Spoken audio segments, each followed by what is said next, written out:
We are now in Joseph's life, where we're seeing different experiences that he has gone through. First, today we will see in chapter 41, that is our lesson in chapter 41, but in verses 25 through 33, in these 8 verses, we will discover Joseph interprets the dream. Then in verse 37 through 40, we will see Joseph receives honor. Then in verse 50 through 52, Joseph establishes family roots with the Egyptians. All right, let us get into our lesson. We find that, I shared with you last week, that Joseph's life is literally filled with ups and downs.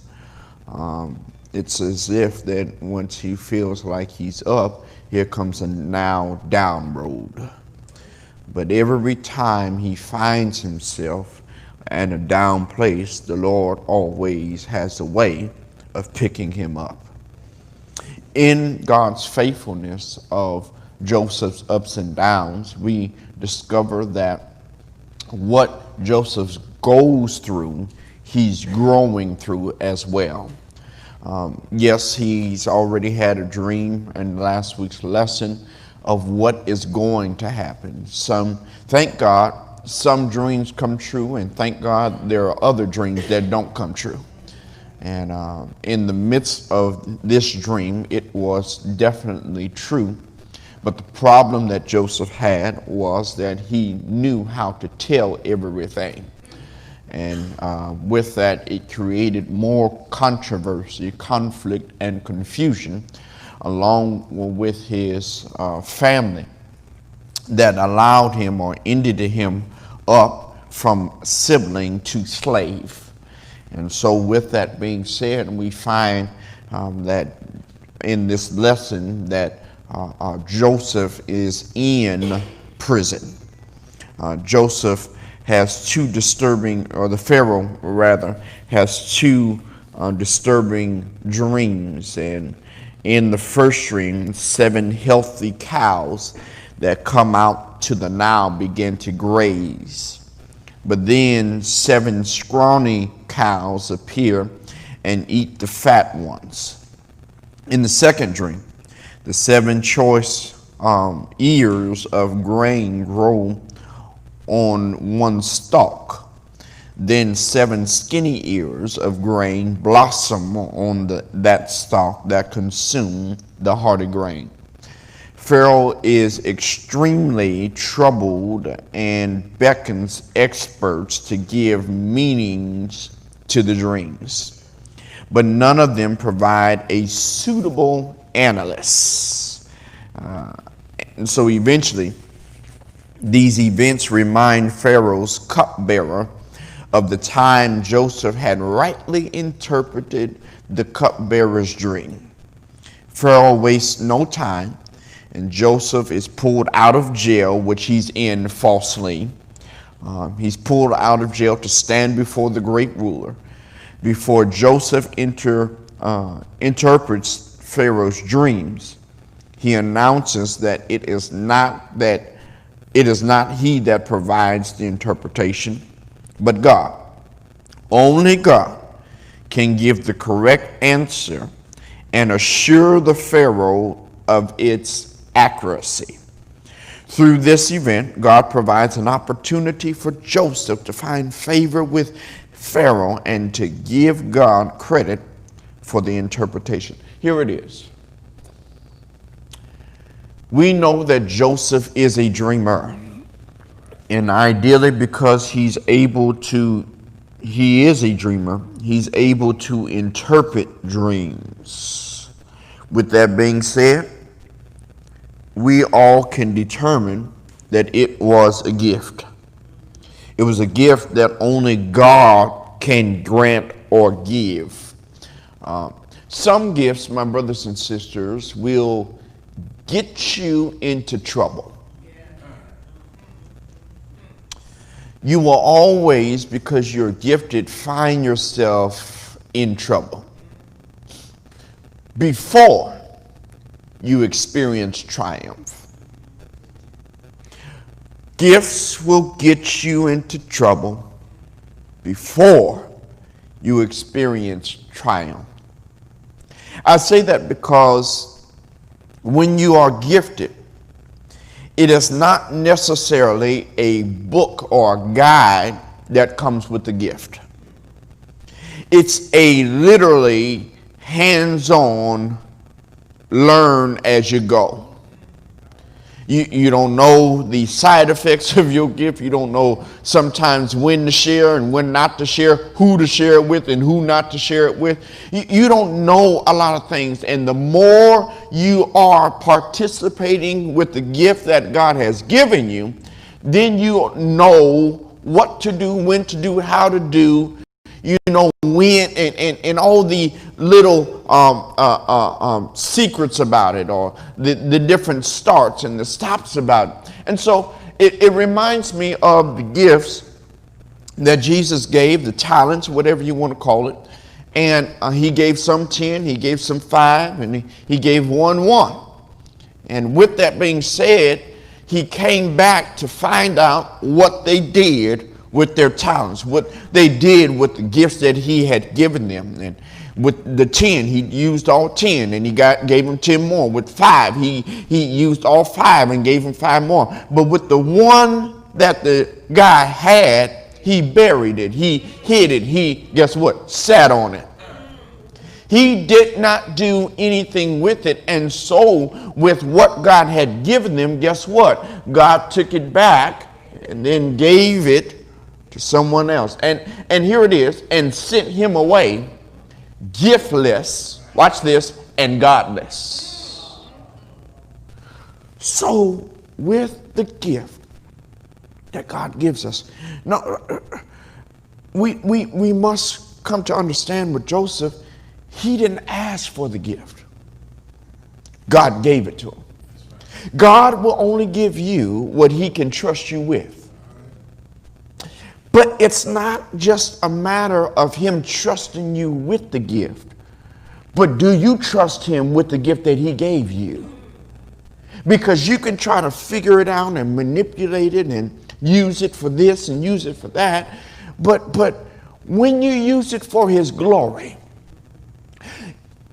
the scripture says your gift will make room for you. Your gift that only God gives you can allow you to be put in rooms that you can never be qualified for.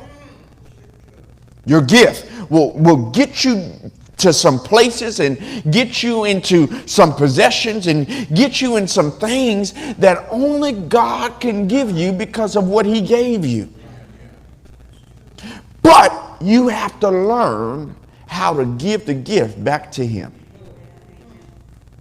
I say this, my brothers and sisters, because Joseph, again, because he had a gift didn't mean that he was exempt of going through anything. He went through more because he was gifted. But it's because God had his hand on him. Maybe today you don't know your gift. Maybe it's time for you to ask God, what is my gift? And then after he informs you, and after you identify your gift, here it is. You ought to let him be involved to inspire you to be able to use it. God, get this, not for your gain, but for his glory. Your gift will make room for you. You don't have to charge nobody, because his gift will create opportunities for you. So here we find ourselves with Joseph in prison. He's in prison falsely. He's in there, but yet what gets him out is his gift. But not just his gift, but how he uses it. Here it is. Here it is. He interprets a dream in verse 25 to 33. And Joseph said unto Pharaoh, the dream of Pharaoh is one. is one. God had showed Pharaoh what he is about to do. The 7 good kind are 7 years, and the 7 good years are 7 years. The dream is one, and the 7 thin and ill-favored kin that came up after them are 7 years. And the 7 empty ears blasted with the east wind shall be 7 years of famine.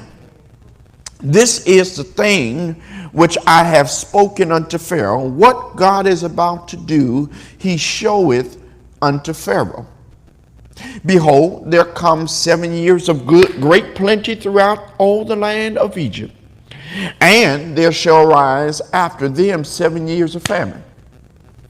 And all the plenty shall be forgotten in the land of Egypt, and the famine shall consume the land, and the plenty shall not be known in the land by reasoning of the famine following, for it shall be very grievous. And for that the dream was doubled unto Pharaoh twice. It is because the thing is established by God, and God will shortly bring it to pass. Here it is. It's a dream that deals with 2 dreams that deal with 7 years both. 7 years is the number of completion. Here it is. The dream that Joseph had to interpret was good news and bad news. It's not ideally always the most pleasurable position to be put in with your gift. He's there because of what he's already on, how he's used his gift before. Pharaoh caught notice that he used the cupbearer, and the cupbearer had a dream and went to Joseph. Joseph fulfilled that as far as interpreting it, and he remembered people. Here it is. What do people remember you for? Pharaoh remembered Joseph for how Joseph interpreted the cupbearer's dream. So he decided with all haste, urgency, and emergency to get Joseph to him. He told him the dream, and now Joseph is explaining. Here it is, with the dream, with the gift. I got to tell you good news, but I got to tell you bad news. Here it is, 7 years, same thing. 7 years you're going to have plenty. You have everything you need and even want. But then there's going to come a time. 7 years after that, there will be a famine. And it's not just a famine, the text says, but what kind of famine that will happen is a very grievous famine. You are going to not only face this famine, but really feel it. Here. I'm glad we see that Joseph is still conducting himself in that same characteristic that we saw him last week. What's that characteristic? Characteristic is he knows how to tell it. He told on his brothers, and then he told them about his dream. But now he's being counted on to do the same thing. But here it is. It's the same, here it is, characteristics, but it's not the same conduct or character. Because we suggested, there was been suggestions that he did it to brag and to boast, but now he's doing it to be a blessing. It's the gift, but how you use it. And so what he says, listen, I got to be honest with my gift. I can't be fake, and I can't be phony with my gift. I got to be honest. I got to tell it like it is. And so there are going to be some good days, and there are going to be some bad days. Here it is. Sometimes you got to share, even in your gift, sometimes what's hard. The reality is there are going to be good days. But then the reality also is there are going to be bad days. But the good news is, watch this, according to the text, they'll be evened out. You can't be on the mountaintop all the time. You got to have some things in the valley. And so he says, what's going to happen is that you're going to have plenty. But when the 7 years is followed by, it's going to be 7 years of famine, so severe and so devastating that the prosperity would be forgotten. Here it is. You're going to have so much of a bad, it's going to hit you so hard that you're going to forget your good days.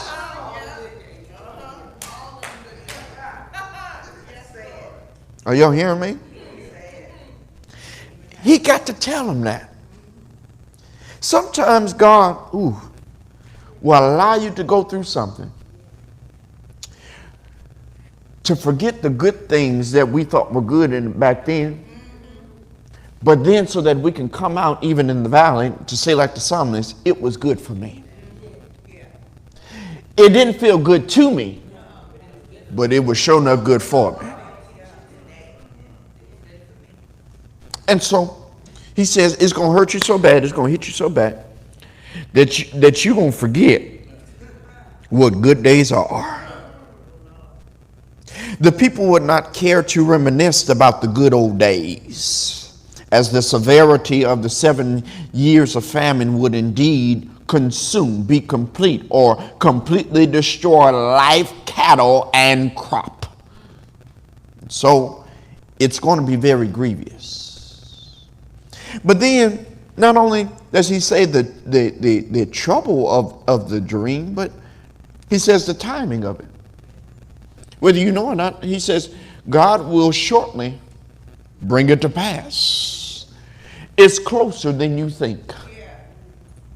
So he says, in jumping to verse 33, now therefore let Pharaoh look out a man discreet and wise and set him over the land of Egypt. And that's what he says. He says, now look. In verse 33, he says, I never met somebody. I went to everybody who I could find. I had these 2 dreams and I went to everybody who I could find and I couldn't find nobody.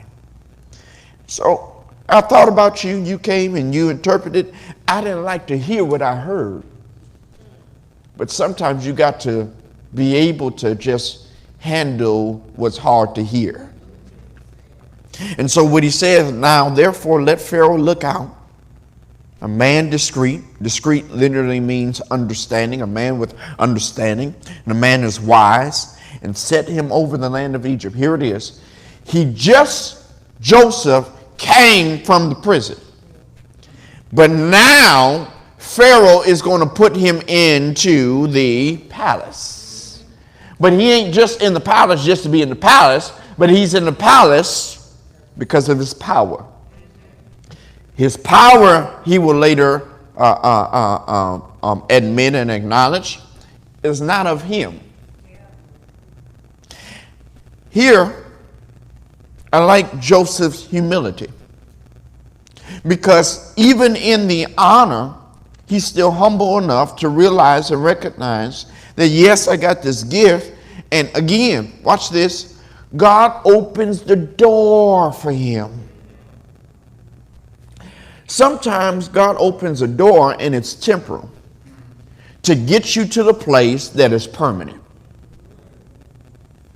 See, if he would have stayed, he went to slave and then he went to Potiphar's house. Are you with me? Y'all remember Potiphar? Maybe you don't remember him, but you sure remember his wife. When Brother Potiphar had to leave the house, Sister Potiphar said, come in. Come in the house. And Joseph, he left, he ran.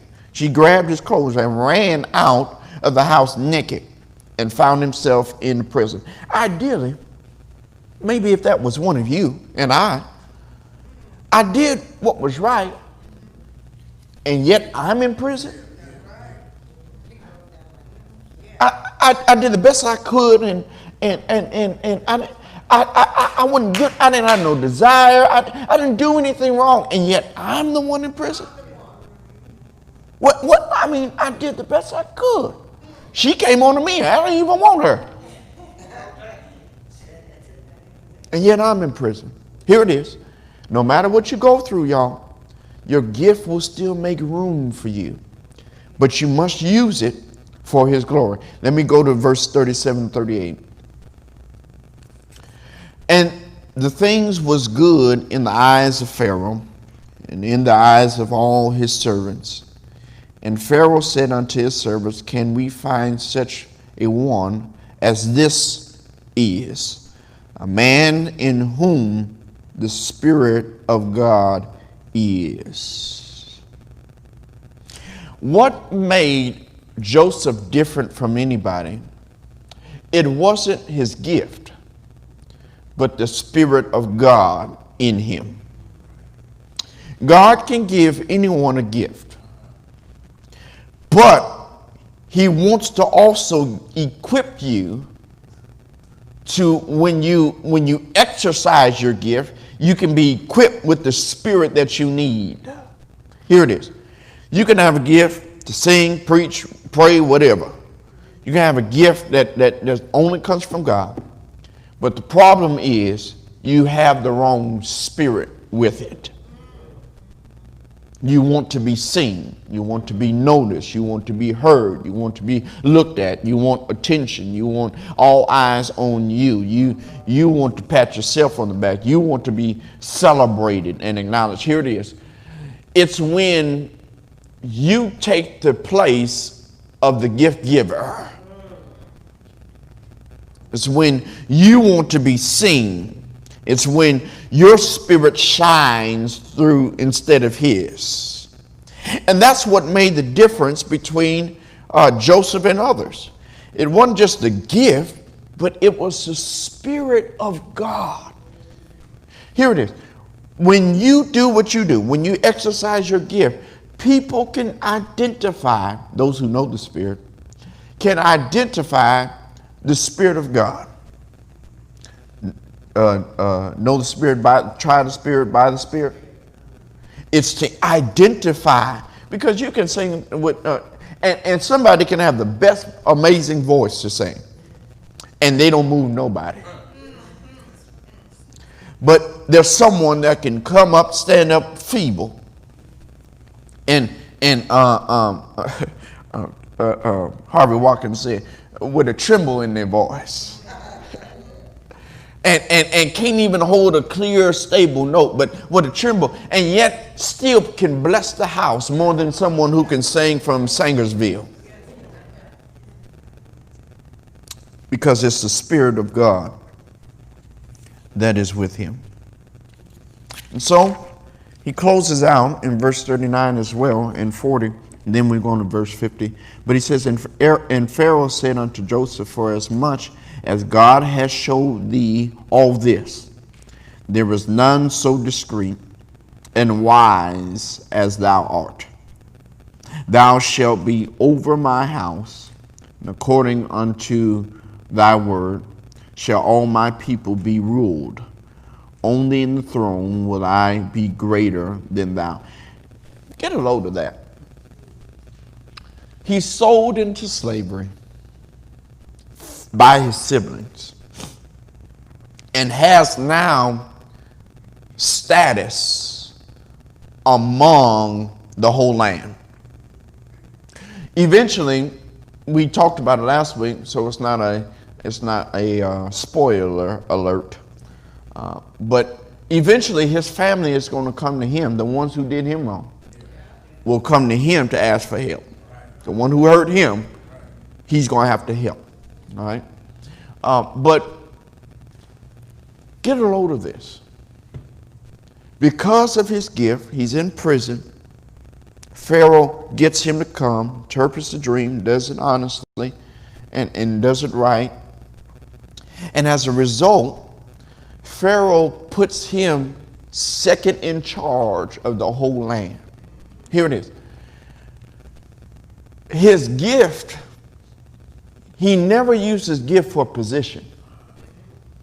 He never used his gift for praise. But he used it as a servant. because he had the Spirit of God. And as a result of being a servant and having the right spirit, watch this, God will set you up into a status. Now watch this. The same God that puts you in can pull you out. Because oftentimes when we have status, our spirit changes. That again, he was a servant by interpreting dreams. But when he gets in status, he could have said, oh, I ain't serving no more. But here it is. It's not that God can get you there, but you want God, here it is, to keep you there. Because you want to maintain the right spirit. So he's now the second in command. In fact, think about all the people he surpassed. Not that he was better than anybody. It was just his spirit. Isn't that amazing? Think about the doors that God has opened for you. Not because you were better or more educated than anybody, but because of your spirit, the gift that God had given you. So I conclude with this, verse 50 through 52. And unto Joseph were born 2 sons before the years of the famine came. Here it is. Pay attention to that. Joseph had a family before famine. Famine's coming. But he was able to have a family before famine. Think about it. If he had the family during the famine, would they have baby milk? The things that they need for newborns? Think about it. I mean, just think about it. So Joseph had 2 sons before the famine came, which Asenath, the daughter of Potiphar, priest of On, bare unto him. Her name means one who belongs to the goddess Neith. However, in this is really what I want y'all to get. And Joseph called the name of the firstborn Manasseh. For God said, he hath made me forget all my toil and all my father's house. Pay attention to the names. And the name of the second called Ephraim, for God hath caused me to be fruitful in the land of my affliction. Here it is. Names mean something. Well, biblically, they in Bible days they meant something. Manasseh, the first son. It means literally, God calls me to forget. Forgetful. Here it is. If you want God to position you to a better place, here it is. You've got to learn how to forget things. Forget about what happened to you. Let it go. Forget about how they sold you into slavery, because it don't matter now, because look at the status you're in. Forget about how they put you in the pit. Why? Because it doesn't matter now. You're not in a pit. You're in the palace. Forget about what happened to you. Forget about, let it go, how they mistreated you, how they were jealous of you, how they didn't like you, how they hated you. Forget about it. That's a reminder to us. This is the crux of the lesson, I believe. Forget about it. If you're going to a new place, you can't carry old problems with you. Forget about it. Let God cause you to forget. Because often, here it is, when you forget, and often when you forget, you will forgive. I say that because I had trouble with that. One day, I had trouble with that. I'm going to forgive you, but I can't forget. Well, I knew a lady, and y'all knew her too. She ain't living no more. But I ain't going to call names. But I knew her, and she was always angry, bitter, and mean, just mad, whatever. She would be mad at everybody and fall out with everybody, over something small, and wouldn't talk to you. And then when years pass by, you ask her, well, why you ain't talking to such and such? And they say, I forgot.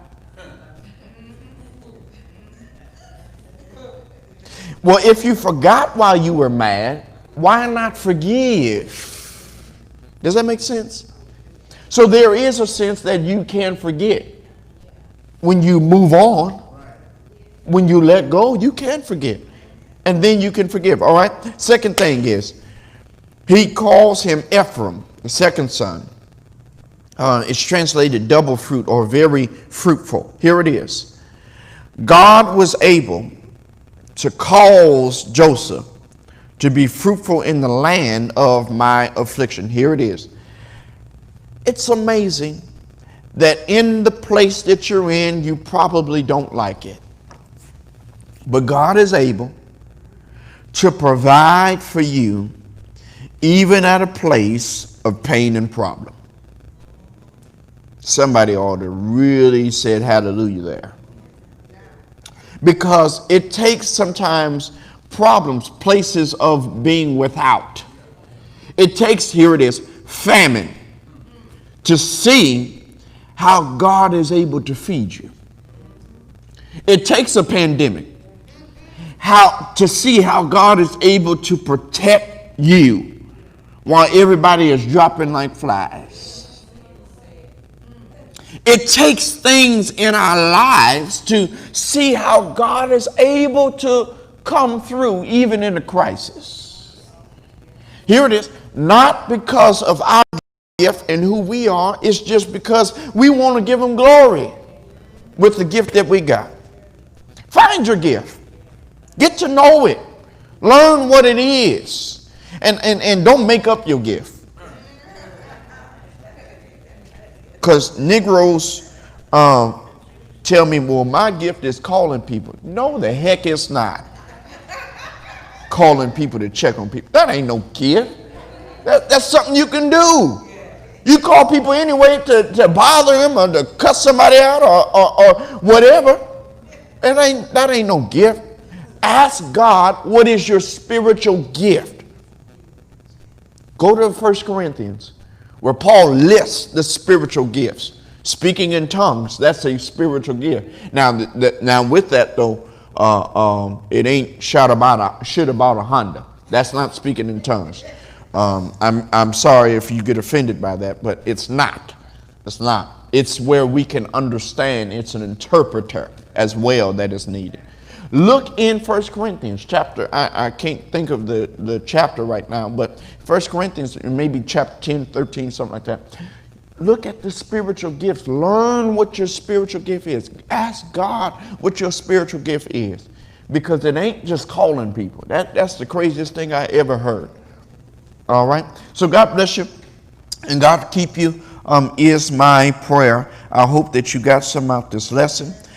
Learn your gift and use it to glorify God, and God will get you where you need to be. That's really sums up the lesson. All right? Let's pray. Dear God in heaven, how we love you, we praise you, we thank you for this time, this privilege, and this opportunity. Continue to have thine own way. Bless us, breathe upon us, and be with us, that you would be glorified, edified, and magnified. In Jesus' name, for that's the only name that matters. We